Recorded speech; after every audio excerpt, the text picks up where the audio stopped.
sangputanan kanila nga nalipay sa ilang swerte.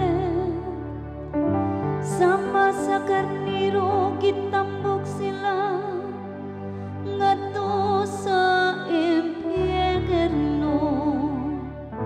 Ang kamatayon mao ang ilang magbalantay, ug ang matarong magahari kanila.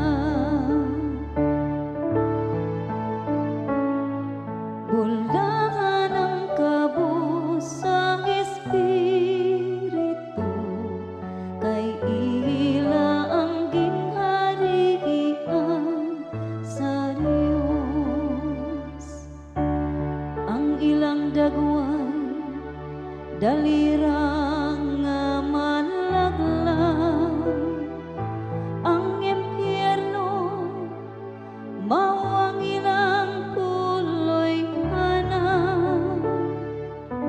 Apan ang Dios magtubos kanako gikan sa gahom sa impyerno, pinaagi sa pagdawat kanako. Bulakan ang kabus sa espiritu, kay ila ang gingharian sa Dios. Ayaw kahadluki kun ang tawo mahimong dato, diha nga ang kabahandingano sa iyang balay motubo. Kay kun mamatay siya, wala nini iyang dato. Ang iyang kadato dili mo sunod kaniya inig kamatay.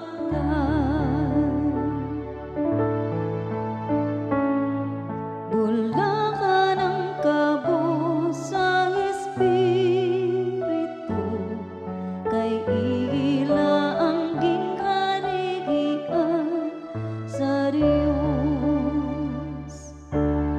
Bisan sa iyang kinabuhi, nag-isip siya sa iyang kaugalingong mga bulahan.